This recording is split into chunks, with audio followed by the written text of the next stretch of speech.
Hello, folks. This is another one of our very in-depth, tactical, absolutely advanced knowledge book reviews. Yeah, it is. I'm Lucky Sixes. This is Hyperg, Yeah, it is. This is and number we're look. six. This is number Number six. We're six doing of the book yeah, reviews. Can cranking you them believe out. it? Cranking them out. Of Yeah. 15, is it? So 16. 16. How many? Oh Yeah. yeah, there you go. Like I said, advanced I mean, we knowledge. might only do 15, but Yeah. Well, it's, as is who's going to be tradition. the lucky army this time Yeah. around? Yeah, put in the comments, who do you want us to miss?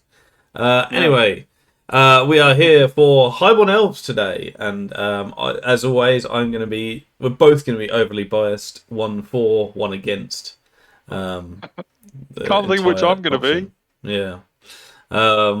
But obviously an army that I know very, very well. Whether I know Yeah. them well enough to actually give advice is another thing, but I do know them well. You have watched them grow and change over the years, haven't you? Yeah. You played them before Ninth Age, and you took them into Ninth Age, and you've seen them change throughout. So, yeah, I mean, if anyone knows them like the back of their hand, it's you. Well, let's see. Let's see. So I will try and be not biased to the things I like and not don't like, but I'll probably also give my opinion Hey, as I'm going to well. be really bitter when we get to I my know, armies. I know. Yeah, So you are. Yeah, don't yeah. worry about it. It's all good. Absolutely. As always, there is a bit of fluff about the Highborn Elves and where they are They're and not stuff. really very geographical, are they? They just sit on a No, couple of they. islands here and there. Well, yeah, we stick to our own. Yeah. Local shop. You know. Yeah. That's an old reference now, isn't it? That's playing up to our It is a bit. older generation of viewers. Anyway, so straight on to our army model rules, and the first one is looking at some of the armor that they have: Dragonforged armor, 6-up Aegis, and resistance to flaming. Used to be all sorts of Aegis to flaming, but resistance to flaming now is probably more balanced than it was. Yeah. Because it used to be very skewed onto whether it was good or just. But as someone that rolls sixes all the time, the Aegis 6+ does help. This is the classic elf screw you roll, because it's so insignificant, that six Yeah. up. It's only a 6-up. It's so insignificant that your opponent will definitely roll that wounding hit. Definitely And if more it gets than through your armor, yeah. they will definitely stop there and wait for you to remove the model from the table. Yeah. And then you roll your 6. I like things like that because they're like double 6 charges back in the day. That's where the stories come from. Sometimes you're on the wrong end of it, and otherwise not. Next one, Lion's Fur, +1 armor, +2 armor against shooting. Which is nice. Obviously improved too rather than cumulative. It's for your your white lions and stuff. Yeah. Yeah. Master of Spellcrafting. So the wizards learn spells. Most of the magical stuff in High Elves have this, and it is really, really good. It's superb. Wizards learn spells have their casting value reduced by 1 to a minimum of 6. Most things aren't 6 to start off with; they're a bit higher. No. So with the fact that there's no +1. Well, not no, but very limited additions and alterations to the casting roll. That's pretty good to make it a bit easier. It really Sometimes is a dice difference on average as well. So nothing but good things to say about that. Meeting of Minds. It's kind of another one where your opponent is like, "What do you need to cast that?" Oh, okay, fine. Yeah. Or you do it and it's one less, and then you go cast, and they go, "No, it's not. You're cheating." And I go, "Actually, fine." Actually, not. I'm just an elf. Yeah, I'm just an elf. Yeah, it's just someone to hate. Meeting of Minds. Now, this is an interesting one. It used to be Channel, which obviously in nowadays would be super powerful because it didn't. It used to be a veil token, and now it would be a thing. So it's changed to resistance flame attacks. And I'm not going to lie, I think all dragons of all kind should have resistance flaming attacks anyway. So I quite like this as a rule for it. Obviously, it's very rock paper scissors in its nature. Yeah, a bit niche, isn't it? But things that do have flaming attack, and a lot of the stuff as well that does have flaming attacks, often can turn it off. So actually, as a rule, or like the banners where they don't have to use it, but they can, and things like that. So as a rule, it's not that powerful, but I like it as a theme because the meeting of minds is on the dragons. So I quite like that as a theme. I mean, I'm trying to think of anything that is high strength enough to actually be targeting a dragon with flaming attacks. Like, I mean, flaming attacks tend to be lower strength generally. Yeah. So if something's got resistance to them, it doesn't really matter if something has resistance or not. Yeah. You're probably basically, it's a bit like the Feldrax in Warriors, right? If you've got flaming attacks, it just makes this matchup really bad. And if you you need the dragons in your army for it to be bad for the opponent. But yeah, like it just makes it a lot tougher. Alchemy, I think, have flaming attacks in terms of the spells. And they bypass a lot of the resilience, don't they? Yeah, so being resistance to that can be useful. So there's a few niche things where it would come up and actually be pretty. But rock paper scissors. A lot of the time, I'd say 60-70% of the time, it's not going to matter. But when it does, you'll notice it, I think. But I like it as a fluff rule. Like I said, I think all dragons should have resistance to flaming anyway. That makes sense to me. But this one, that's fine. Valiant as well. A unit containing Valiant automatically passes Terror tests. And with Fear gone, that's actually quite a big rule, I guess, as well. So there's only a few things that have it. It's the Lion-based units here. But yeah, can be good at the right times. Yeah, I mean, I'm kind of surprised that it hasn't been merged with Lion's Fur now in some form, because it's basically on the same models, isn't it? Yeah. So I think it's so that the Lion Chariot can have it as well. Oh, fair enough. But yeah. Attack attributes. So these are two of the first two are to do with bow shots. Fey Miasma can only be used with longbows and paired weapons, so even though I say it's shooting, it is melee as well. Units, when a unit suffers one or more wounds from this attack with Fey Miasma, all models in the unit that suffered it suffer a -1 to hit modifier to both their shooting and to melee. It's okay, but having it's been nerfed, doesn't it? It's been nerfed. So it used to be you just hit. If you hit, you roll a 2+ or something, and for every hit, it was like a resilience test, wasn't it? Yes, it was. So the fact you have to hit and wound, I mean, the fact you automatically get it if you wound is good, right? So that's a plus. But the fact you have to get both through on strength 3 AP 0 is pretty tough, and it changes what you're going to be going for with this. Now, obviously, this is really good because they're elves. If they this is going to be predominantly on your not black cloaks, whatever they're called. Whatever, it will get onto them soon. But if you get a counter charge, this can be really good. But Grey Watchers, that's it. But yeah, so it has been nerfed, and it's not as useful as it was before. But no, it can still in the right place. It can be useful. I would take this in every list that I played for Highborn Elves, which, as you know, is like every week. But I think this is so good. Like, I think it's worth like taking 5, 6, 7, 8 of these guys, just shooting stuff on the side, because it changes the dynamic of a combat.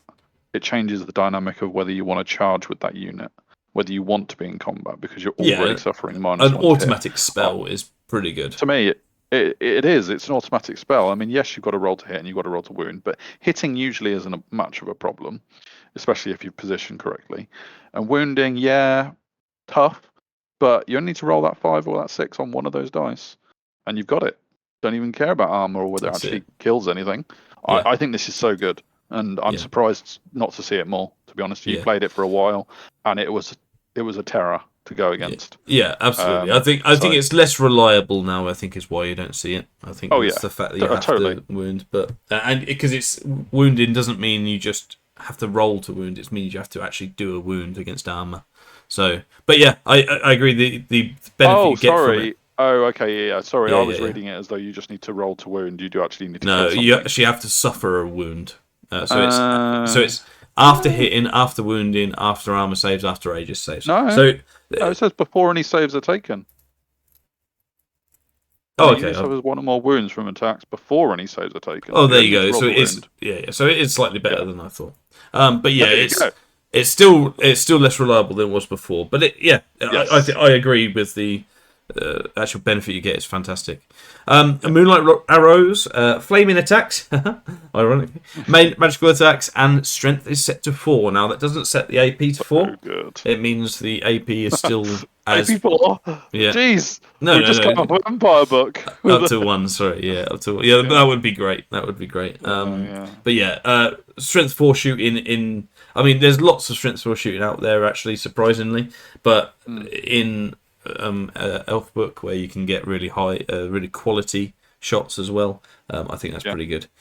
Swan sword, melee attacks with a great weapon, ignore, distracting, and parry, which is really good. It used to be just a generic +1 to hit on top, so it's kind of the same, I guess, but could be a lot better now. So bypassing the things that would affect their ability to fight as well as they normally do. And this is going to be predominantly on your sword masters, I believe. So it just makes them pretty good output, obviously with the issue of no armor and res elf. But otherwise, onto the honours. That yet, but it should be like a full army comment, that's just the first thing is your res 3 and you will die in droves. Not even a stiff breeze. Onto honours. So for High Princes and Commanders, Master of Conroy Tower, amazing. Protean Magic 3 means you get 3 of the 3 spells, and Master of Spellcrafting gives you the -1 casting value. It's 150 points.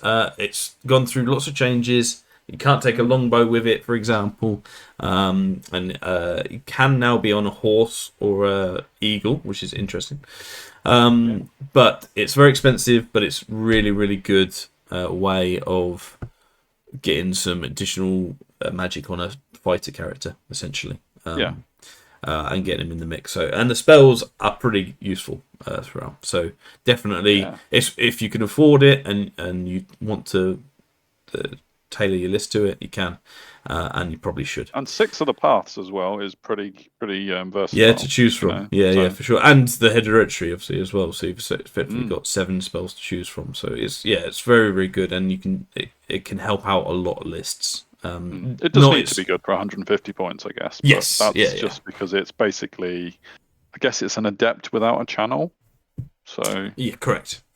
The versatility and having it on a combat character is where you're paying for, basically. Totally.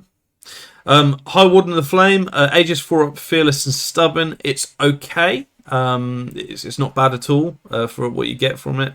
It's not my cup of tea as a thing because there are so many other options, not necessarily because it's so bad. But stubborn is decent. It struggled to be cheaper because of the Aegis 4 up. You're going to have to pay it. I mean, I think that's fairly cheap for an Aegis 4 up on its own, let alone fearless and stubborn. But like you say, there are better options to get to that same effect, aren't there? So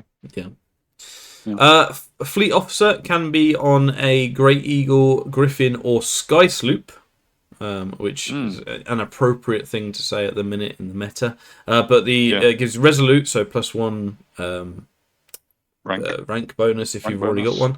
Strider Water, which I think is funny, and Lightning Attacks, which again I think is interesting. But can use stand and shoot with a longbow, which.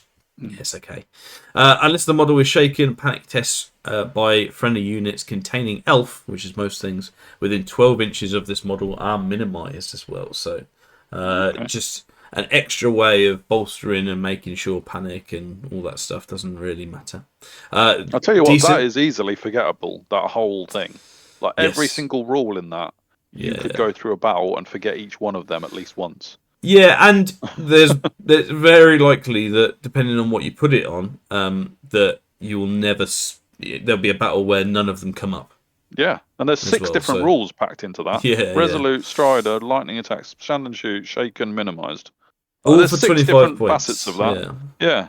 And like you say, you could go a whole battle without any of those things coming up. Or they could all come up and you could forget it every time. I'm not a fan of that at all. Yeah, it's rules wise, no. But yeah, in terms of what it offers and can do, with the sloops and with Seagard, it's decent. Yeah. I mean, there's good things in there, but it should be 0 points just for the effort you've got to put in. Queen's Cavalier. This is a really nice one, especially on. You see this a lot on dragons and ancient dragons. Oh, it's not on a Griffin anymore, which is interesting. But the model part gains first strike, +1 attack, +1 offense. +1 offense doesn't seem much, but actually can lead to really nice things. More often going from a 3+ to a 2+ actually than a 4+ to a 3+, surprisingly. But yeah, and the model's unit may re-roll failed charge rolls. Definitely remember that one. If the model has height 5, aka a Regal Dragon and Ancient Dragon, replace their Ancient Allies 2 with Ancient Allies 1, and a Phoenix replaces its 1 with a 2. So basically you can get more dragons, which I am very much in favour for. Yeah. Yeah, that one has changed a lot over the years as well, hasn't it? So yeah, a few things. But first strike, and the fact that it's first strike +1 attack +1, it's not devastating charge, is an interesting change as well. There used to be a devastating charge, but yeah. So first strike, we're just gonna get it all the time, which is nice. Royal Huntsman must take a great weapon and cannot take a shield. Can only be on a mount or lion chariot. So this is your lion guy. Gains lion fur, valiant, which are the 2 rules at the start, and multiple wounds 2 towards height 4 or 5. Yeah, really, really good. You see a lot of builds with this on a chariot dude. Yeah, and builds as well. Yeah, Darren was taking it for a while. He took it in the duel, didn't he? Yeah, totally. You can get some, even in this day and age, some good monster and character killers builds with this setup as one of the pieces. Grandmaster of the Sword gains first strike, defense, offense, lethal strike, and sworn sword. It's okay, but there are other options. I don't see this being. This is more of a fluff choice to be a sword master dude. Yeah.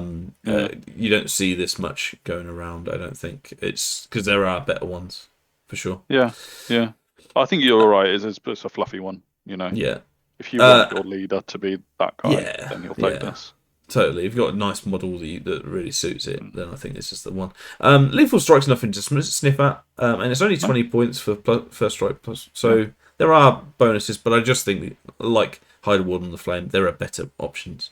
One of which for sure is the Queen's Companion, which actually isn't overly popular in the world of Ninth Phase. It's just you and the whole Ninth Phase. No, I can't. Definitely can't claim that, but it's not massively popular. Now, the reason I love it is because it's shot sets to 3, but it's the model's unit gain accurate, which I just think in this in the Elf book where nothing is accurate, suddenly to get accurate and to make Queen's Guard, other things. Yeah, really, really cheap. So although cheap, you do, considering the unit you're putting it, depending on what unit you put it in, you have to pay extra points, so it goes to 25. But 25 points is still decent for even the top thing. You also get Moonlight Arrows, so you have to choose one of those other options. So it has to have Fey Miasma or Moonlight Arrows. And often that depends on what you're taking with it. But yeah, it has to have Fey Miasma and Scout. Okay. Or Moonlight Arrows. Right. Oh, okay. It's just set out a bit weird. Yeah. Exclusive on the second line. But so there's 2 options. You get Fey Miasma, Scout, and exclusive Grey Watchers.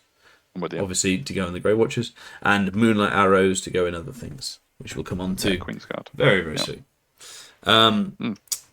Honours for mages. So Asphad Scholar. This is a nice one. It has come down in price and the thing has changed somewhat. So it gives an extra channel, which is nice. Wizard Masters only as well. So you're going to get that takes you to channel 3 in total. Just off on the back of this.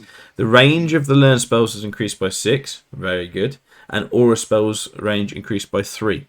While spells with type caster are unaffected. So it used to give you another spell as well. You drain magic of old, but hasn't. But even then, if you've just got a master, Asphad Squaller is a pretty good one to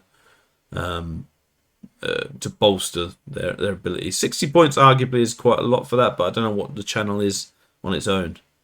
Yeah, I mean the channel's going to take up about 45, 50. I can't remember the exact. I think it's 50 in that. Talisman of the Void, isn't that 50 these days? I'll double check. Yeah, possibly. Yeah. So and having a lot of the stuff where it's 24 inches go to 30 inches, suddenly you can sit with your bows and still be in range of things. So it's very, very useful and quite a makes using a mage a bit easier, I think as well. Yeah. Order of 50 points. Like cool. So. Yep. Order of Fiery Heart, another one. It's a nice one that I like. Models on Elven Horse, Regal Dragon, or without a mount. So you can't do the big ancient dude, but I don't think that comes up anyway. Gains flaming attacks. It's the whole model as well, not the model part. So if you put something on something that doesn't have a mount, so a horse suddenly gets flaming attacks. And the model's part armor is set to 2. So it's only a 5-up armor. It might come into play other times as well, but I'm not sure. But the main thing is it replaces its available magic paths with Alchemy and Pyro, ignores the damage and missile when targeting units that are engaged in combat with itself. So you can basically fire missiles into combat that you're in, which is really cool. Really cool. This is your Ty and Saphira combination, isn't it? Yeah, it's really good on a mage that is running solo because then suddenly he has another phase where he can do stuff as well as the dragon as well. So yeah, I like it. Really good. Becomes a really good support character as well. So and gives you lots of options. And if you are looking to have like offensive magic phases, then that doesn't stop when you suddenly get to combat and turns 3, 4, 5. You know. So yeah, exactly. Very useful. But yeah, I mean, already such a mix of things you can do. You can already see how the army list could be so different just from the honours. You know, it's there is a wealth of options there for sure. Going on, your characters into a class of their own, doesn't it? Really? Yeah, which definitely. Is good. Yeah, arguably makes it a bit harder for opponents because you've got to explain all of those different things and suddenly different things come out. But yeah, so having the honour system I really like, and it's been really good for High Elves, I think. Magic items onto the weapons. The Sliver of the Blazing Dawn, an amazing item. It's a spear, so you get all the bonuses of the spear as well as +1 strength, +2 AP. That often takes you to because you're normally strength 4, AP 1 to start off with. That's gonna extra 1 for the AP for spear. So you're gonna be AP 4, strength 5. Or if against mounted stuff, AP5. So just really, really good. And each successful hit causes 2 instead of 1. So you normally only have 4 attacks. You can have a maximum of 8 hits out of 4 attacks. That's not bad in my books. It's very good, especially when you're likely to hit most times. So yeah. Nova Flare, devastating charge +1 attack, really good in combination with the Queen's Companion. Good Cavalier, yeah. Divine attacks, which is great, which happen all the time, and lethal strike, which happen all the time. It's on your lance, so that is the only thing it can go on, but obviously it's fantastic. Also, charging. Yeah. It's great for charging, but also use once only, may be used when choosing equipment. The wielder counts as charging for the purposes of devastating charge with duration round of that combat. So for one turn that you get charged, suddenly you're charging again. Yeah. Which is fantastic. So a false step as something charges you. Yeah. I move a millimetre forward. That means I'm charging. Absolutely. Cadaron's Heartwood. absolutely. I had no idea why they changed They changed his name. This is the name that's Elu. changed every single time. It's been Great Bow of Elu to Elu's Heartwood to Cador. Just why I had no idea. Mm-hmm. Anyway, but strength 3 shots plus 1 strength plus 1 AP as user. So a lot of the time strength 5 AP 2 shots. It's decent. The jury's out on whether this is efficient use of 75 points. Sure.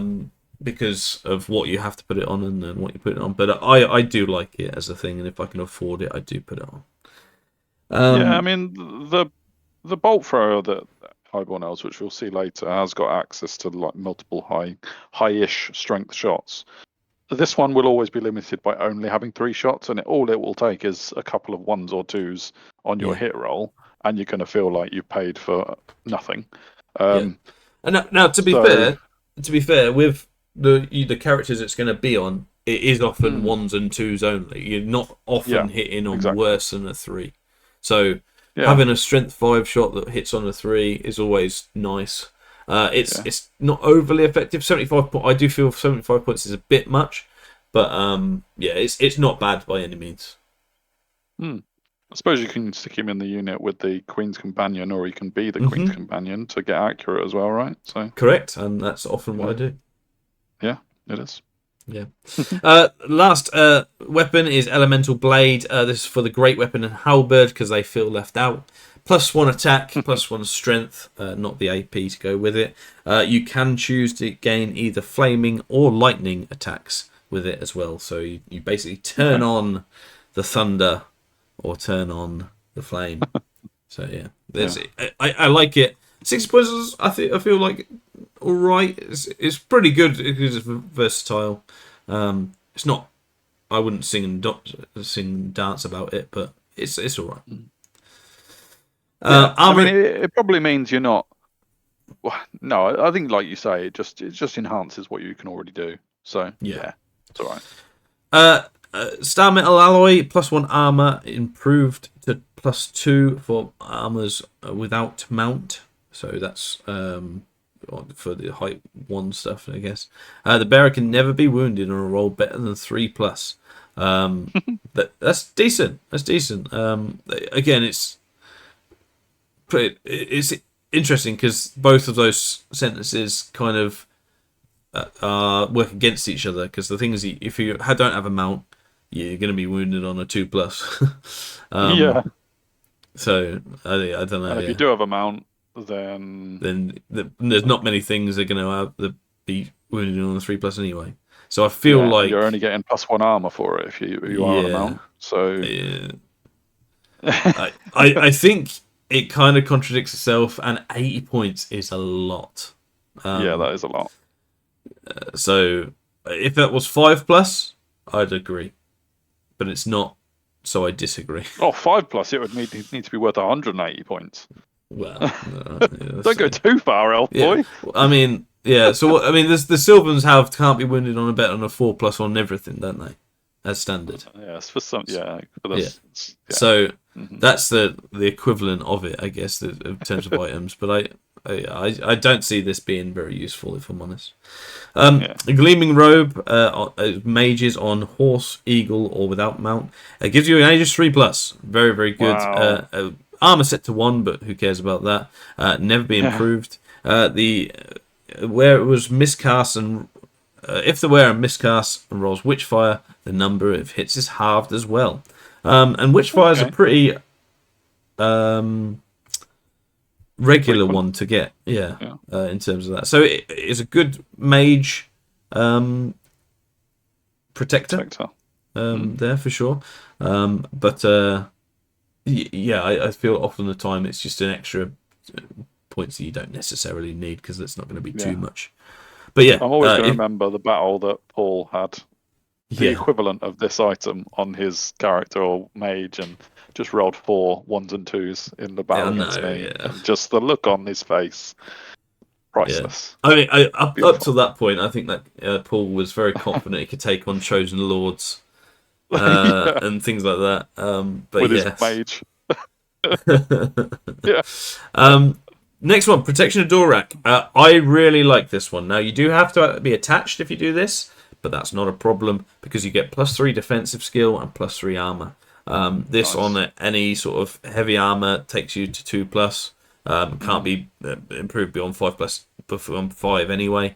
So a lot of the time you're just putting on your heavy armor or dragon armor, and it's really buffing up your characters there. I really like it. 50 points seems decent as well for what it gives.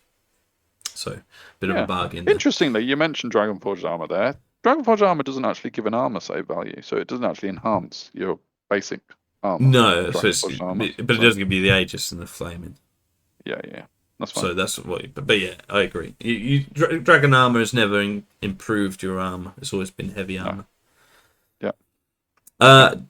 Demon's Bane, +2 armor against magical. Niche, but decent, and at 20 points, it's worth a gamble, I think. Yeah. Especially if you're like building your character to go against certain things. Yeah. So for 20 points, it's definitely something that you would build the character for. So yeah. There's an equivalent item, I think, in the rule book that's +2 against non-magical as well, which I find is funny. Okay. Banner enchantments. War Banner of Rhymer, +1 charge distance, and rank and file model parts get devastating charge, +1 strength. It's very nice. It's decently priced because of what you're going to be putting it on, and it gives you that extra option really with your units. I think you see this a lot on bigger units and things, and a lot of the time it's spears or potentially sword masters benefit from this quite a bit. But yeah, a decent one, fairly priced. It's really good. It's really good. Navigator's banner, first strike Aegis 5+. This is my go-to banner. This is the banner that I love. Cheap. So 50 cheap. points for an Aegis 5 up in your first round of combat. Now, a lot of the time, High Elves don't want to be hanging around in combat. No. Any sort of grind means that they're going to be dying in droves anyway. So the fact that it's first strike, you're often going to be going into things, then getting out of combat, into things, out of combat, where you can. So this makes it fantastic as a thing. The fact that you don't lose it as well after use, it's not one use only, I think is brilliant. Yeah, it's so good. Yeah. Banner of Becoming, another one of my go-tos, and often one that gets overlooked, I think, by a lot of people, and people don't necessarily see this. And now, it used to be that you lose a Veil token, or the opponent loses a Veil token, you gain one, which I thought was nice. Mm-hmm. Since the change to obviously no Veil tokens, it is just your opponent loses one. Now, it doesn't seem much, but for 40 points over, that's 6 dice that they lose over the course of the game. I think it's a real steal, I don't often drop this banner. It's not only the fact that they've lost 6 dice over the course of the battle, but in every single magic phase they are 1 less dice ahead of you than they might have been, and that ratio change in every single magic phase is so crucial. Like, because I mean, these days you can pretty much, unless things go terribly, guarantee you're going to get 1 spell off. On a good phase, you might get 2, or if things go crazy well in your favor, you can get 3. But with this, you really are just hoping you get that 1 spell off. It does. It makes the 2 and 3 spell phases very unlikely. Impossible. Yeah. Mm. But they're a great mix of banners, and one for every occasion, I think. Often as well, you will see all these 3 in there somewhere. They're really useful. Does it get annoying saying to your opponent, "Nah, take a dice away, mate"? No, like that's going to get you a dirty look. I know you say it like that. But, I mean, this is a dwarf thing. Yeah. Nope. Yeah, it is. That big magic phase that you were planning on. Nope. Yeah. Onto artifacts, and we've got the Diadem of Protection. We've given you +2 Aegis. This is something you would have alongside the Dragon Armor. Max 4+, obviously, but you're going to be able to get that. If you're going to put 80 points into +2 Aegis, you're going to have Dragon Armor attached to it. So, so I guess it's a bit of in a way, it's a bit of a subtle cost because it's not actually 80 points. It's always going to come with that. But you could just pay 8 points for 5-up Aegis, I guess. You could. Yeah, you could. It would be expensive if you did. But Yeah. you're absolutely right. Yeah. So there is a hidden cost because you're going to put Dragon Armor, but you also get the Flaming Resistance, so it's never a bad thing. Do you pay for Dragon Armor when you buy it? We'll see that later. Yeah, you will, yeah. It's an additional thing. Amethyst Crystal, unless the bearer is shaken, dispelling rolls made by the bearer gain +1 modifier. And if the target of an enemy spell is within 18 inches, the modifier is increased to 2+. Whoa. +2. Really, really good. 60 points. It's something that I think the issue with it is that there are it's just one of a host of useful items. A lot of these are they're not bad, but they're just more useful ones. Now that is really good in the terms of everything. Yeah. It's only wizards, but that doesn't often matter. But yeah, it's a really good one. I think the 18-inch +2 bit has been added fairly recently, or I just haven't looked at it in a while. But the Master of Kenreg Tower, that doesn't make you a wizard, does it? Or does Protean Magic make you a wizard? Don't know. If we can go back and check. Doesn't say that Magic. I'll look at Protean Magic, but I'm just thinking... It gives you Master of Spellcrafting and Protean Magic. So unless Protean Magic makes you a wizard, I don't think you can have it on that. No. Yeah, because I'm just thinking like, I don't think you often would. Having wizards, so. Yeah, I don't think you often would because you've put in that on a High Prince or Commander, so you're paying for the High Prince and Command a bit. So you're not going to make him more magic than that, are you? Yeah, you'd need different items. This is definitely a Mage thing. And the Protean Magic does make you a wizard, so it is applicable to them. Yeah, sure. Yeah, but you're right. I think you'd be doing other things with the remaining points you had. So. Book of Melodies might be one of them. The first time in each magic phase, the bearer fails a casting roll with 2 or 3 magic dice. The bearer may re-roll all magic dice. Now, bear in mind your -1 casting value anyway, so 2 or 3 is often what you're going to be using. Yes. Yes. And there's actually not many times 2 is the best thing, but it makes 2 dice much more reliable, which means you're going to be doing, your 7. If you need a 7, 2 dice actually is not average because you got the re-roll. So it does make it a pretty nice choice. And sometimes you'll never use it, but it's having that in the back pocket is really, really nice. I think it's brilliant. I think it's so so versatile in that you can really just hit home the advantage when you're using it. The only thing I would say, I know we've still got the scroll to go through, but a lot of these items are very expensive.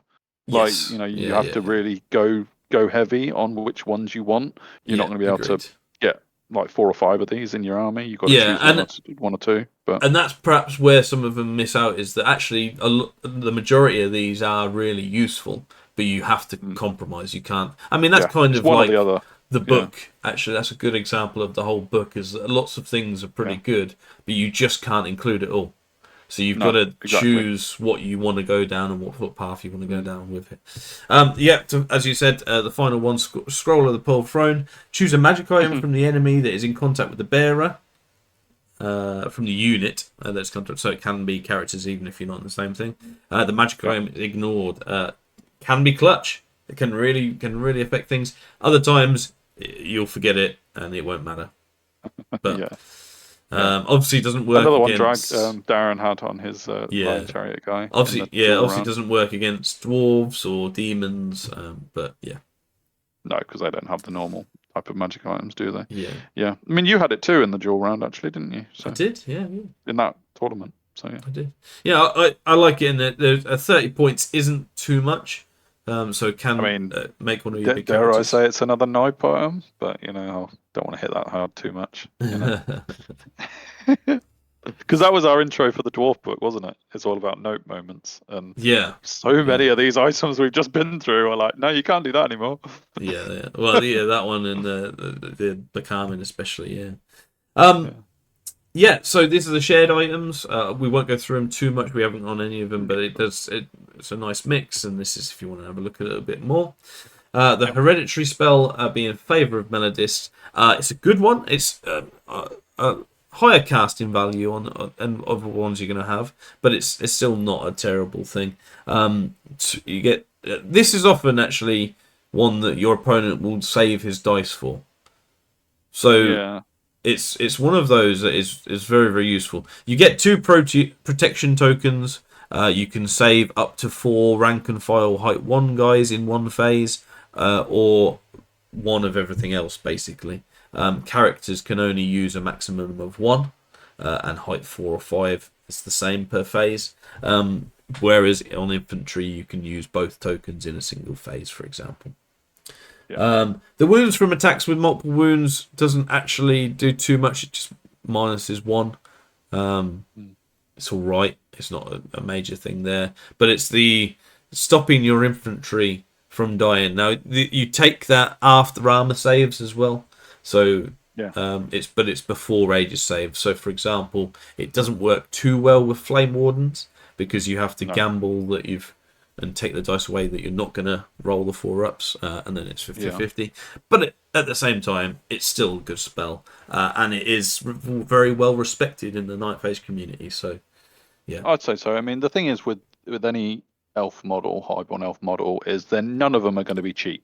So if you're saving 4 wounds on your infantry unit, even if it's one of your core units, you're still saving 80 plus. Well, no, maybe less than that, maybe 60 plus worth of points on your models, So yeah, it's good no matter what you're using it on. But when it comes to you saving, 4 Swordmasters or 4 Lion Guard, that's incredible. It is. It is, and it works against shooting, works against melee. It's a very good. It's a very solid spell, and can the opponents do respect it, I think, and you should. Moving on swiftly to the High Prince, you can see there that he's got some options in terms of equipment: shield, dragonforged armor, longbow, and all the other equipment in terms of things. So a high variety, you can turn them into whatever you want, basically. Choose any single honor. Can be a general and has loads of options in terms of mount. So this guy is like, he can do anything, really. Offensive, defensive 8. Pretty good. As you say, the res 3, unless he's on a mount, is don't worry about that. That's just all incorporated. Agility 8 is huge, as well as disciplined and discipline 10. So he's decent. He's not gonna smash through things with only 4 attacks, but he is good, and I think he's very, very solid as a choice for whatever you want to do with him. Yeah, he's the foundation of what you're going to build, isn't he? Yeah. So absolutely. Commander is your little brother of that. He's exactly the same, but just a little bit less in everything. Has the option of being a BSB as well. Otherwise it's pretty good. We won't go through all the. We've already spoke quite a lot, because there's been quite a lot to talk about, but we won't go through all the mounts. I'd say at the minute, in terms of the High Prince and Commander, the Commander especially, getting a lot of looking on the Sky Sloop. And obviously, you can see from Sky Sloop, you can only have a Sky Sloop if you're a fleet officer. So, there are hidden costs. Then you have to remember the 19 rules it comes with. So there are hidden costs and they all add up to each other. So you have to remember all of those. So be careful of that when you're doing it. And just remember that they're all going to be slightly more expensive than you think. But he is very, very good. If you put him on a sloop, as we'll see, he's a 1+ shooting with his guy. So very good. But the main thing is the different types of mounts and being a BSB. Otherwise, he's pretty cheap for that stat line. 80 points for that stat line is incredible. But like you say, you might find that you're restricted with that 100 points on the magic items, and you can't make him quite what you want him to be, because those items aren't cheap. And you might just end up getting a High Prince instead. So. Yeah, that's what I think the honor system is there for, is that because you're res 3, there isn't many times when you go in with a Commander or High Prince and you don't have to put 100 points on defense. Into defense, exactly. And then you look at that and you go, well, actually, he's not the most killy base stats. No. He has very good stats, but they're not the most killy. So if you're putting everything into defense, suddenly you've got a guy that just kind of sits there. So you've got to be a bit careful with what you're picking. But yeah, absolutely. It's he's not by any means. That's not a grumble at his stats at all. Yeah. Yeah. Onto the mage, and 290 points for an adept. Obviously includes the master of spellcrafting, which is great. Can up him to a master for 150 points, and can give him Order of Fiery Heart if you want him to go down that way. In which case, he can have armor, which is a very interesting little combination of stuff. And with that, can be a regal dragon. And you can be an adept on a regal dragon if you choose the Fiery Heart option. But yeah, very, very good Cosmo Pyro div, or if you go the Fiery Heart, Alchemy, and Pyro. So yeah, a good combination of things to look at. He's very, very good, very, very solid magic choice. Often see a single master in lists. Yes, and I think so. It is viable for the mages of the Highborns, I think. Do you say viable or fireball? Fireball. I always say fireball. If it yeah, absolutely. So potato or potato? Fireball. Into the mounts. Elven Horse gives you +2 armor. Otherwise, don't worry about it. Good movement. Movement 9. Giant Eagle. Movement 9 and can fly. And hard target, which is nice. Res 4, Strength 5, shots, 3 attacks, which is not bad. Griffin, really good. First strike, +1 attack and hatred, as well as stomp. Again, having first strike means you get it being charged or charged. So he's Strength 6 on the first round of combat, which is nothing to sniff at. This guy isn't bad by any means at all. Res 5, HP 5. Why is he Strength 6? Because first strike. Oh no, he's not. He's 5 attacks. Sorry, is what I mean. That's all right. Yeah. You but still, 5 attacks is cool. 5 attacks with hatred at offensive 5 is pretty good. Pretty good. So that's the Griffin. Sky Sloop. Now we're going to head straight to the Sky Reaper.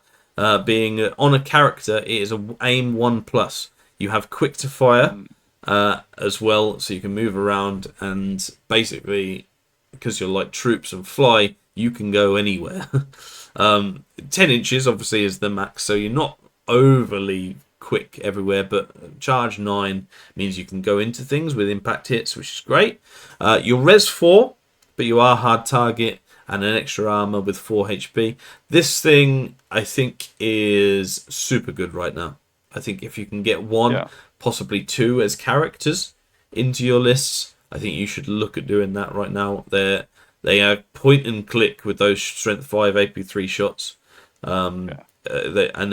they're useful against most things. There's not many things where Strength 5 AP3 isn't good.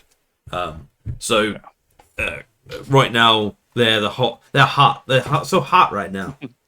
Yeah, it's a second Zoolander reference. Reaver Chariot. Not gonna lie, I don't see this often as a mount choice. No. It's a light troops thing, which is nice. It's a light troops thing. You get impact hits, but there's not many things that will choose a Reaver Chariot. Wooden Spoon, Reaver Chariots. You are, especially as a mount as well. Yeah. But yeah. Lion Chariot, however, obviously we've seen the Lion character go in, so it is decent. You get the 2 lions with 2 attacks each at Strength 5. Offensive 5. It's a very solid for a killy character with D6 +1 impact hits as well. The impact hits getting the +1 is a real nice bonus to that as well. For sure. Onto the dragons, the best part of the book. You have the Regal Dragon and the Ancient Dragon. We kind of talked about them already with Meeting of Minds, so they're going to be flaming resistance. And they pretty much get what you get. Well, in terms of the Regal Dragon, is a dragon, basically. They're very similar stats to other ones that are going around. The Ancient Dragon is where it's at. Although the Ancient Dragon, or both of these actually, the biggest downside of them is they don't have light troops. So they're a bit funky. Less, they're a bit more, clunky, more clunky than you think when moving around. It has changed somewhat and slightly better, but be careful with movement, and these is what I would say. Otherwise, I mean, the Ancient Dragon, especially 8 HP, res 6, strength 7, AP 4. They are pretty killy. Yes. We won't talk about breath attacks because breath attacks in the game are rubbish. Yeah. They are. It's just a shame, but they are. Core. Now, citizen archers are okay, but they're just okay, and they're not bad, but they're the worst of the core. Because they did have accurate once, didn't they? They did. And then it was swiftly gone. Don't have it was that. Like a blink. Yeah. They had. Do you know why they had accurate? Because Kingdom of Echtane bowmen core had accurate. The peasants, the peasants had accurate, and then they're like, "Well, why? Well, there weren't much." And then both of them lost it because you all moaned. So everyone there you moaned. go. So everyone lost their toys. So they're not bad, but they fill up the what do you call it? The longbow tax. Okay. The core tax. Too, yeah. But they fill up your arrows thing, which is quite crucial here. So I think they're probably not in a great spot right now. They're not hot right now. No, because that Queen's Bow section in the army organisation is quite restricting, isn't it? So 10 per 750 army points. That's not a lot of bows, is it? Once you start adding it all up. Archers kind of lose out. However, spears, as we know in 9th Age, because we are all 9th Agers, spears are the best weapon in the game. I've been for a while. Citizen spears, being core, are actually pretty good. They have an extra douse of fight and extra rank.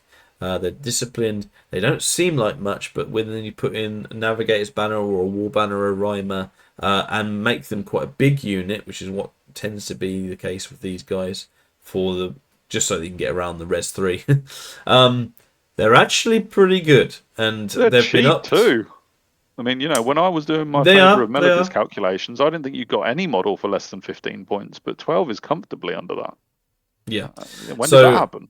It happened when we lost the +1 to hit. As a thing. Okay. Now, right. Elves I'm with you. Traditionally have had a +1 to hit all round in combat. And now they're just minimum offensive 5, basically. Yes. So they upped their offensive and defensive. They used to be offensive, defensive 4. They're now offensive, defensive 5. Everything else is basically the same. Which should still mean +1 to hit, except when it doesn't, parry. And then you're sad. Yeah. It makes parry just is the biggest change. The Elves really don't like parry now. No. But so and not a lot of access to paired weapons either. So no. Well, we know High Elves certainly don't. I think Sylvans and Dreads have a decent amount of paired weapons there. So, anyway.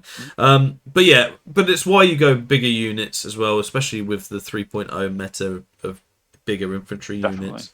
Bigger is better. Bigger is better, and spears, that's certainly the case. Seagard. Yeah, so Seagard are an interesting spot. They're resolute, so they get an extra rank, which is great on them. That's starting at 15. Stand and shoot, which not a lot of things have. Again, it's going to be with strength 3 bows, but it is stand and shoot nonetheless. They've got the spears as standard and strider water, so it's another thing that they don't have to worry about in terms of being infantry, which is good. Yeah. You followed these guys for a long, long time. I've followed them a long time. Ever player to take these. Well, yeah, exactly. When they were like 30 points per model. So yeah, they're so expensive. But the biggest thing, and I will say gripe I have with them, is that with all the elves losing the +1 to hit and everything getting +1 offensive and defensive, they didn't up the defensive to 6. They kept their defensive at 5. Whoa, so you're arguing for core defensive offensive 6. That's why they didn't get which is a perfectly reasonable thing. But it means that they lose that edge of having the extra pip of defensive skill. Now, it's not necessarily saying that it's a bad thing for the game or for the book. It's just one thing that they lost when the amalgamation happened. So, defensive 5 is great. It's not a bad thing at all. There's not many things that are offensive 6, although when you pair in like things that are going to plus and minus your defensive skill, and then spells on top of that. It can become a thing as well. But it's just something to bear in mind. They're not in a bad place. I don't think they're. I think spears overshadowed them, and the bows only do so much at strength 3, AP 0. So it's one of them that I think it's a very take one of the other two, aren't you? It's such a subtle change that I don't really. It's not really a bad thing. It's just something that they have necessarily lost within the points that they are more expensive on. So I like them as a support piece. A minimum unit as 15. Yeah, because you still take a unit of these, don't you? Generally, I do. My recent list. Yeah, a lot of my time, and we'll get on to the next ones as well, is that I have a big unit of spears because it's very good and can be buffed with a combat character and with banners. And I have a unit of Reavers for chaff. Once you've got that, and we haven't got to Reavers yet, but once you've got that, it's then looking what to spend things on. And things are expensive. So you're not going to have another big unit of spears, or you might get a unit of Reavers, but they're still, it's what to spend it on. And I like Seagard because I've had them throughout, and I've got some nice models. So it's essentially that's a reason why. Lancers. Now they're another core unit that I just don't think work. I don't think the concept of them just doesn't work. They're 2-up armor. Should be which good. Is great. Movement 9. Amazing. Yeah, I can't get them to work. Even I've used them in small units. I've used them in huge units. They're just not that good. Now, you could argue that I'm using them wrong, and I do use that argument quite a lot. You use that argument yourself. Yeah, that's usually what you say when you play them. It's like I have no idea what to do with them. Absolutely. They're the one unit in this book that I've tried, and I just can't understand what their role is. Now, it's probably mission-based stuff. So getting in breakthrough, getting to objectives, things like that. But even then, they're still quite tough to use. So this is my... If you use them well, I very much respect you as a player. Yeah. I think, personally... Sorry, I've cut you off there. I think, personally, it's to do with the fact that they're only strength 5 AP2 on the charge, and they're only 1 attack each. That doesn't achieve a lot in some matchups. And so once you take out their combat ability, because let's face it, they will die on the grind. Like that 2-up armor is not going to save them when they're only strength 3. It's not 1-up, is it? So once you take off that charging combat ability, because they haven't got it, what do they have left? And the answer is what you've already given, which is scoring. Yeah, and I think so. There's plenty of units that have that. So I think they have a role. I just don't know what that role is. It's the honest truth. But yeah. Whereas we go on to Reavers, and they are a fantastic chaff. Feign flight, all the stuff you would imagine chaff to have. Movement 9 is fantastic because you can have an 18 inches. That's a huge range. You can have bows, but I wouldn't bother. They're not. Well, no. Unless you really want 5 strength 3 shots that don't do anything. In your Queen's arrows section. If you really got arrows to spare. You pay 5 points to have bows, and suddenly it costs you 185 in the bow section. So, I wouldn't. But hey, no. I'm not gonna. If you have it, I wouldn't say boo to a goose. Good. I just wouldn't appreciate it. No. Moving on. Special Swordmasters. There's going to be 3 infantry high elves that like spin the special category, the main ones. Swordmasters are probably your best bet so far at the minute. They have really good output. 2 attacks, strength 6. Strength 5, offensive and defensive 6. +1 of first strike, +1 offensive and defensive as well. So they're on the first turn hitting out strength 6 and strength 7.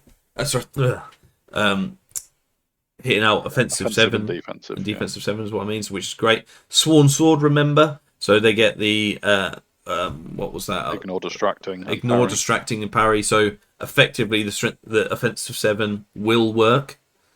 Yes. So it's something like anti-nope. It's a very You've got nope stuff. These are ones. Now, this also comes with a thing we use for the Dread Elves. They're Res 3 with 5 up armor. They will not survive long. So do not play cautiously with these guys. Get them up there. If you're having these guys, have the list where you can have some chaff and just push these guys because they need to be pushed. They need to get into combat. But they're probably your best bet so far out of these three. If you want a combat unit. Yeah. They're the best bet so far because we haven't looked at the other two. Yeah. So let's see how that goes. Let's look in at Lion Guard. They're really good. They have a very different role. They're going to be Strength 6 and multiple wounds against height 4 and 5, so they're your monster killers. They're going to be AP 3 along with that, so there's not much of that stuff that has much more armor than 4 plus, or that really matters. Agility 6, which obviously goes down with the high elven finesse. But yeah. 1 attack each, so not a lot, but are going to be going against your big Gribblies. And Strider Forest is nothing to sniff at, especially in the infantry meta. Already getting that. Valiant, so they're not going to be terrored off anywhere. And Bodyguard General, if you do have someone in them. They're not a bad choice. I don't think they're quite as efficient as Swordmasters, but they're not a bad choice at all. So if you have a good big unit of these, it'll still scare some people. The agility being like 5, even with great weapons, is really cool. Like this is your answer to low strength stuff. And most these two units, Swordmasters and Lion Guard, are what that does, which is great. It's pretty much your only option in the whole book, really, for high strength infantry. Agreed. But the fact that you're still agility 5 with it is incredible because agility 5 is better than most armies. So that's where you want to be, killing stuff before you get killed, and you will get killed. So. Yeah, for sure. Moving on to Flame Wardens. Now, the big plus for these guys is the Aegis 4-up. Fantastic. And can, as we all know, playing against demons can spike either way. And stuff. But normally, spikes on the good side. The issue is that they're still only 1 HP, which you would imagine from infantry, and they're still only Res 3, 5 up armor. So that it is all or bust with that 4-up Aegis. Fearless actually works against them. They can't flee, so you have to be really careful with that. Yes, they don't get terrored off like the things, but they at least the lions can flee if they're in a really bad spot. So you have to be super good with these guys. It doesn't work super well with the hereditary either, and can work against you in that regard. They're not bad. Aegis 4-up, I'm definitely not sniffing out with offensive, defensive 6 and strength 5 AP 2. But they're not what they look like on paper. Can only have 25 models. They will retain that agility 6, which is something. Yes, absolutely. Like you say. 1 attack each is still limiting though. So. Yeah, so they're not. They're probably. I think I'll confidently say they're the worst of the 3, but they're not bad. They're just probably. It depends what you want them to achieve. If you need to tarp hit an enemy unit, then you can stick these guys in and hope that they'll be frustrated by not being able to kill you. But it can also go badly if you suddenly can't roll a 4-up. Yeah, it is. It is a gamble still. It's surprisingly gamble, but Aegis 4-up is good, and hey, if you roll well like me, take them. Knights of Rhymer. Big fan of these guys. Keeping the charge and mobility 9, which is fantastic. Dragon Force armor is standard with these guys. First strike +1 attack and +1 offense. So 2 attacks really on the first. And again, not devastating charge, which is so it's a good move in terms of makes these guys really, really decent. Obviously, way better on the charge at strength 6 AP 3 as opposed to strength 4 AP 1. But these guys are, if you can get charges off and you can work that, then do it. Otherwise, not they have too got much. Half a chance on the grind because of that strength 4 AP 1, but you still wouldn't want any elf to be in that position. So definitely. Don't rely on them if you're taking a charge, but if you can get the charge off, fantastic. And I do like them as a unit, and can work as a big unit as well. So especially with the height 2, allowing your attacks from the second rank. So do work, and I like them. I like Knights of Rhymer a lot. Reaver Chariots, the wooden spoon of the High Elves things. Even these guys as well. It's just that they're not bad, there's just better things, and they're kind of like they 5 up armor and res 4 isn't good with only 3 HP. You have to have minimum of 2 as well. So yeah, they're the thing all where right. this unit is always going to struggle, where other armies that have an option similar to this will always take them, like I'm thinking Goblin Chariots, for example, is because you will probably be hitting first with Highborn Elves anyway, so the impact hits becomes less unique, less needed, because you're going to be hitting first anyway. Like those impact hits D6 Strength 5 are still good, but because the rest of your Elf army is hitting first most of the time anyway, you don't feel it quite as much with this impact hit. Agreed. So that's why these ones won't be quite as special to you in this army book. And you're very often not having 170 points to spare. So no, they just don't get a look in. 250, yeah. Fair play if you use them. I don't, but However, Lion Chariot I do use. The multiple wounds single model is the big thing. Single model being a huge thing. 200 points isn't too bad. It's about chaff, especially in Highborn. It's right on the fringe, isn't it? Yeah. Of that, so you can possibly use it in that regard. But it's got the lions, so it's got 4 strength 5 attacks. It's got the lion crew, strength 6, multiple wounds 2, and it's got D6 plus 1 impact. It's an all rounder that is actually quite nice, and 4 HP at 3 up armor as well. It's got a bit of staying power. I like it. I've always liked these. Catclaw and Rory are both a staple when I can get them in. Yeah, definitely. Yeah. Giant Eagles. Giant Eagles gone up a little bit from to 150 points, but needed because they're a very good chaff unit in terms of can move 18. They do 18 inches. Is very and fly. It's very, very good. Hard target as well. Taking these guys. I did because of points. It's simply because of that. They've gone up 50 points since I used to take them. Their stats have gone up with it though. They didn't used to be 3 attacks. Absolutely. But we're not ever using them for that tax. Now there's an argument that the 5 model Giant Eagle unit could work. Now there is an argument for that. I still don't see it. It's probably something we would test if we did the Wooden Spoon tournament. Yeah. Because that's the kind of direction it goes in. You've got to be bold to take it. But if you can get it to work, and not saying it doesn't work, then fair play. There's definitely a place for the single model. I don't see really much else 100% after that. But yeah, the issue comes in. It's in special. And it's getting the points, but it's funny. It's the only model without disciplined, and not only that, it gets unruly. That's just hilarious. Yeah. You unruly Eagles. Definitely the pesky kids moment in the book, isn't it? Absolutely. One of the most interesting units in the book is the Initiate of the Fiery Heart. 400 points is a lot for this model, I'll say. However, it has a lot of stuff that comes with it. So Wizard Conclave 2 means it channels. It's got Master of Spellcrafting, so the -1 things. So a lot of its stuff is geared towards the magic that it has as an option. It has Flame Attack. Stomp D3 is not bad. Strength 5 model. Res 5, 5 HP, 3 up armor. Again, has a little bit of staying power, but isn't overall that great in combat. And it got put up, I think, to 400 points with when breath weapons were good, and then breath weapons didn't get so good, which arguably was too good before when breath weapons were used every time. No argument about it.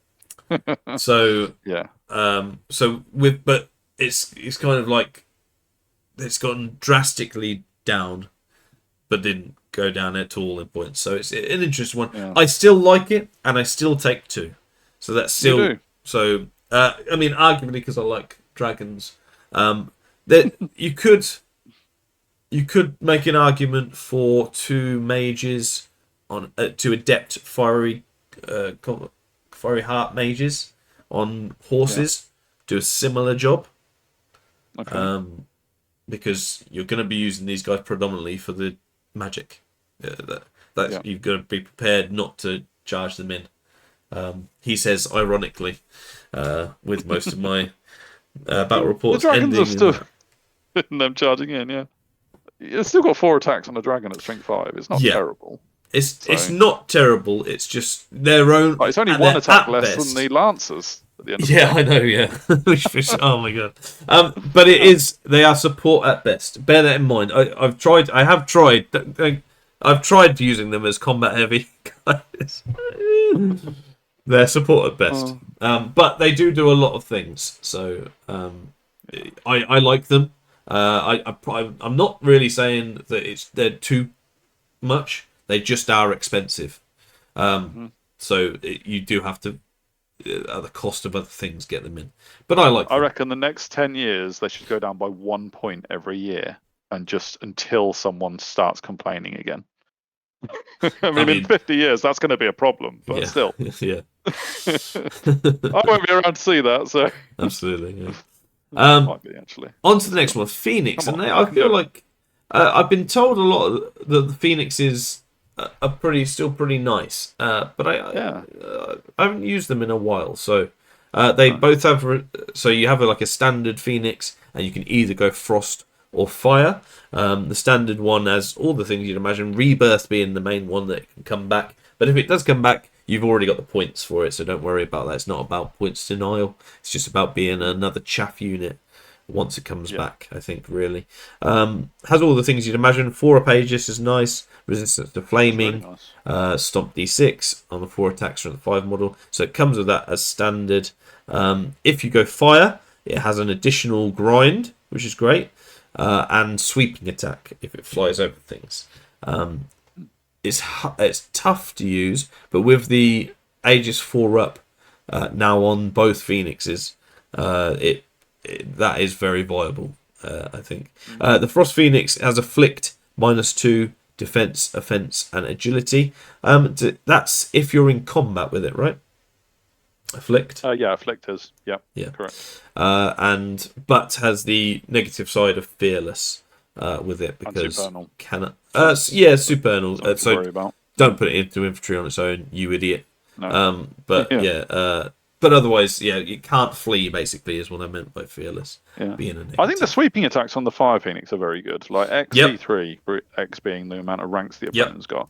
That is like we haven't got our breath weapons anymore.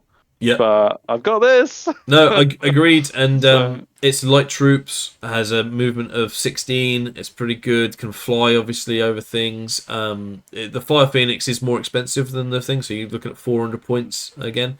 So it's expensive, but is it expensive for what it does? Probably not. The Fire Phoenix probably where it's at. Basically, because it never used to have an Aegis. The Fire Phoenix now has an Aegis. So not only that, it's got a 4-up Aegis, which is incredible. So that is big in terms of things. Neither one have armor, but it's one of them things. Warden's Bond's an additional thing if you want to make it even more expensive. That gives it +1 disciplined, and its rebirth is on a 3+ rather than a 5+. So it means it will come back more. Obviously, that's less efficient now that it doesn't points deny. But it's still a good thing, I think. And it makes it a safer option with a few more attacks. Well, 1 more attack, actually. Cool. I'd say probably Fire Phoenixes are looking good right now. I don't play them a lot. Probably should give them another go and see if we can get some use out of them. But I do see that being pretty good. I agree. Seagard Reaper. So on to the less bigger things. So this has 2 options. It can either be a bolt thrower at strength 6 with the following shots at strength 3, or it can be a repeater bolt thrower, I guess is one thing. So it's always had this strength 6. 6 shots, strength 4, AP2. I often use that option, but having both and being able to use them throughout is fantastic. It's really good. Yeah, I mean, it means your opponent's got to be careful about where they're offering you a flank, doesn't it? On that cavalry unit, because I think you're never going to see one of these being taken in a list. Like it's either you're going big on this or you're not. Yeah. There's, I think someone did that, and I don't know who, but someone did. They're exponentially better as the more you get. I think there's some maths that proves how 1 is okay, 2 is better than having 2. In a weird, 1 + 1 doesn't equal 2, and it's sort of thing. And it's also the same dynamic that works in the fact that a goblin scorer on his own is far better than an army of them. Just saying. Yes. Factually correct. That's no fact. one checked that. It's true. Yeah. But yeah, a solid choice. If you want some extra shooting, it's a solid choice. Sky Sloop. Yeah. This is it's okay as an option for this because you still get it needs a commander on top, is what you're saying. But it's, I mean, that is, obviously becomes, it's 230 points right now as a special choice. It becomes 400 with a character basically. 400, 450. Yeah. But I think it makes it a lot more worth it because you can add on equipment to make its defense a lot better. This is only a 5-up armor, whereas your characters are often 2+. You can have an Aegis on a character as well. The character changes it from being a 3+ to a 1+, which is a huge change. That's the big thing. So as well on the shots, it makes it point and click. So this is okay, but the character option is so much better. It's almost outshadows this entirety. Yeah. I'd say so. The character allowance is so big that there's no reason not to take a character on it. Really, because it's out of chaff range. 230 is too expensive for chaff. Yeah.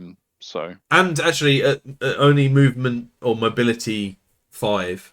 It's not that good at chaffing.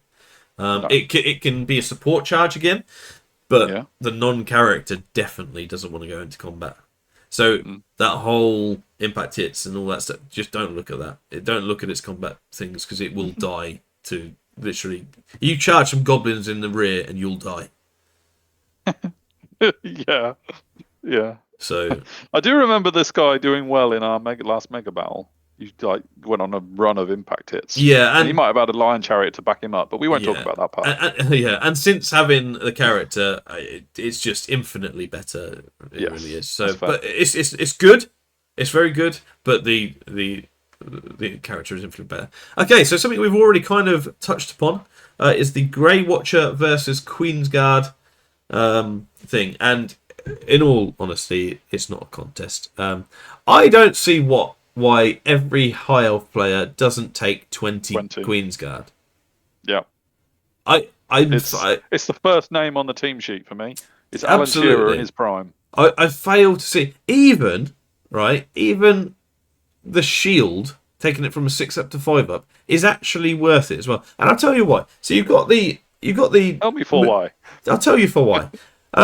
Moonlight arrows, a strength 4 shooting with longbow 2+ to start with, if you make them accurate, it's incredible, right? Yeah. Strength 4 shooting at that quality is fantastic and so reliable, right? Mm-hmm. So that's why you want as many as you want. However, you then look at their stats and they're not like spear, they're not core elves. They're strength 4 AP 1 that would come with spears as standard. So they're going to be strength 4 AP 2 and then amounts of strength 4 AP 3. Agility 6. Agility 6. You can put these with bows, or with the fact you've got long bows and spears, you can put them in 3 ranks, which means they're not as wide, which means they're taking less attacks technically, or have the ability to. I just think these are very surprisingly good at combat. And you get, obviously, people anything coming at them is going to be whittled down quite heavily in the first 2 rounds. Then they're going to charge and realise that you're actually a fighter as well. I just don't see why you don't use these. Why everyone doesn't use. It's actually agility 7, isn't it, with spears? So it is, yeah. So there's everything about these is what I want in a high elf army. The Queensguard are the creme de la creme at the minute. They're not overly expensive. They're at 440, going to 500-ish points. I often put a banner of Bakarmin on them as well. Shields if I have 20 points left over as well. So I just these are the best. in my eyes. I agree. And I would. 100%. It's one of those memes, isn't it? Queensguard are the best. Argue with me why not, sort of thing. Yeah. And why does no one take them except you? And Darren took a few. Yeah. I think so. Just I don't see 20 of them used a lot. I don't understand it for what is effectively 10% of your army. It's so good. Yeah. So good. Grey Watchers are good. They have the Fey Miasma, as we already spoke about. They have paired weapons, which is a nice one thing of getting around it as well. But they come from the same category as Queensguard, and they are played attacks are interesting and very paired weapons. different. Yes, so you're going to be 3 attacks with Fey Miasma. So again, nothing to sniff at, and as a support in the flank or rear can be decent.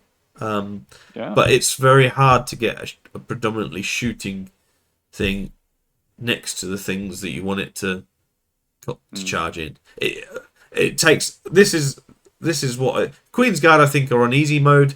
Grey Watchers are if you really want to challenge. Yeah, I was just looking if Fey Miasma stacked, but it doesn't.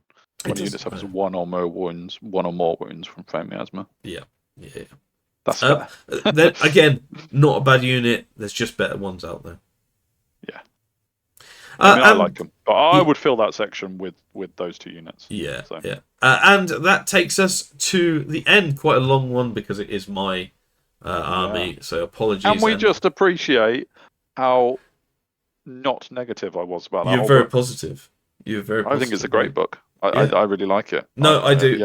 I've got a lot of. I think if you wanted to critically analyze it, I think the internal balance isn't great because there are much more obvious choices some bad. But it's not terrible. I think that if you want, you can change this book and your list into anything you want. You can have more dragons and beasts. You can have more infantry fighting. You can have just a shooting avoidance. You can do it all. When I do it, I try and get a bit of a mix of everything, but it probably leans towards the shooting avoidance a bit more. But yeah, you can do whatever you want. I just there are some, and probably this happens with more books. I just more familiar with it. There's just 3 or 4 units that I just don't ever see being picked over others. That's all it is, I think. It's not necessarily a sad thing, though. It's not like a wow moment. It's just I'm going to have fun with the better ones. Thanks. Yeah, absolutely. Yeah. And I think if those units were in other lists, they might be used more. Other books. But anyway, let's know your thoughts. As I said, well done if you've stuck with us the whole way for this one. And yeah, what positive review of a book. I know. That means you've got to be really nice. Well, you're always nice about Saurians. It's blooming annoying. Yeah. Nice about everyone. True, Mr. Sportsman. But anyway, yeah, like, share, subscribe. Give us all your comments on whether or not I know this book the most. That doesn't mean I know the book. So let me know any comments and everything like that. As to why you called them White Lions in the first 5 minutes. I know, yeah. And the guy, the Grey Watcher's wrong as well. But yeah. So yeah, let us know your thoughts on High Elves, on any other books, what High Elves are good at, what they're not good at, etc., etc. Like, share, subscribe, hit us up on all the things. And yeah, that's goodbye from us. Bye. See you later.